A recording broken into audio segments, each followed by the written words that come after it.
अपनी बेटी को सर्दी से बचाने के लिए उसने अपने बैग से 20 लाख डॉलर निकाले और उनको आग लगा दी। ये उस व्यक्ति की कहानी है जिसका एक सीधा फंडा था, रिश्वत लो या फिर जान से जाओ। ये उस व्यक्ति की कहानी है जिसने पूरी सरकार को खरीद रखा था। ये उस इंसान की कहानी है जो जेल गया भी तो अपने ही द्वारा बनाई हुई जेल में। इस शख्स का नाम पाब्लो एमेलियो एस्कोबार है, जिसे ड्रग्स का लॉर्ड्स और कोकीन का किंग कहा जाता है। दुनिया में ड्रग्स का इससे बड़ा सौदागर आज तक कोई नहीं हुआ। तो आइए दोस्तों जानते हैं पाब्लो एमेलियो एस्कोबार की जिंदगी से जुड़े कुछ ऐसी बातें जो पाब्लो को माफिया तक बना ले गईं। तो दोस्तों इस कहानी की शुरुआत होती है 1 दिसंबर 1949 को, जब पाब्लो एमेलियो एस्कोबार का कोलंबिया में जन्म हुआ। एस्कोबार के पिता एक फार्मर थे और उनकी माँ स्कूल टीचर्स थीं।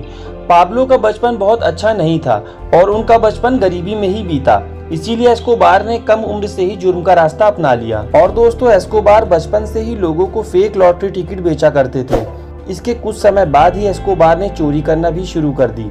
वो लोगों की मोटरसाइकिल और घरों का सामान चुराते थे और उस सामान को बाजार में बेच आते थे।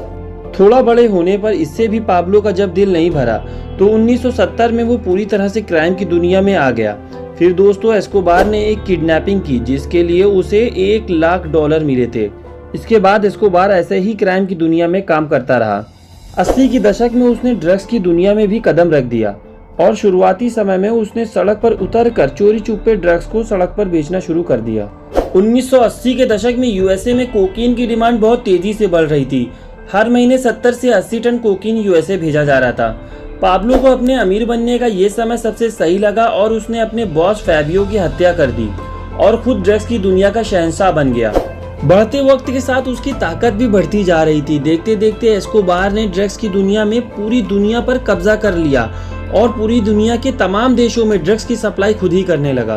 देखते ही देखते पाब्लो एस्कोबार हद से ज्यादा अमीर बन गया। आप जानकर हैरान हो जाएंगे, पाब्लो 1992 में 30 बिलियन डॉलर का मालिक था।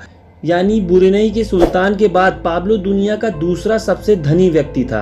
अगर आज पाब्लो जिंदा होता तो उसके 30 बिलियन डॉलर आज के 58 बिलियन डॉलर के बराबर होते, यानी इंडिया के सबसे धनी व्यक्ति मुकेश अंबानी की नेटवर्थ के बराबर। और पाब्लो आज दुनिया का 8वां सबसे अमीर इंसान होता।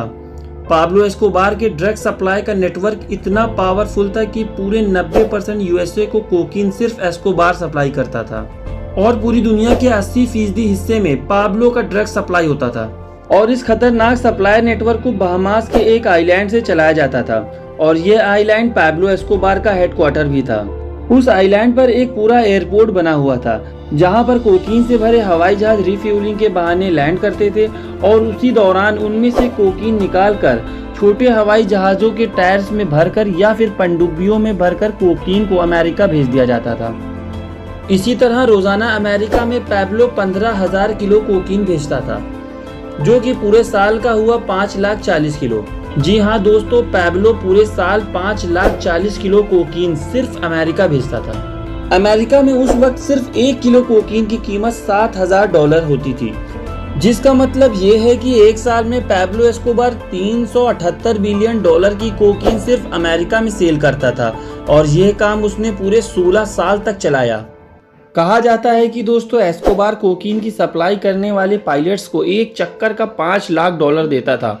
इसके अलावा रिश्वतें देने के बाद भी एस्कोबार को $60 मिलियन सिर्फ एक दिन में बचते थे, जो साल के $22 बिलियन बनते हैं। और ये सारा पैसा पाब्लो एस्कोबार हार्ड कैश के रूप में रखता था। उन पैसों की गड्डियां बनाने के लिए रोजाना $1,000 के सिर्फ रबड़ बैंड आते थे। इन रबड़ बैंड के पैसों का ज्यादा होने का अंदाजा हम ऐसे लगा सकते हैं, अमेरिका के प्रेसिडेंट डोनाल्ड ट्रंप के पूरे 1 साल की सैलरी पाब्लो एस्कोबार के पैसों पर लगे रबर बैंड की जितनी है।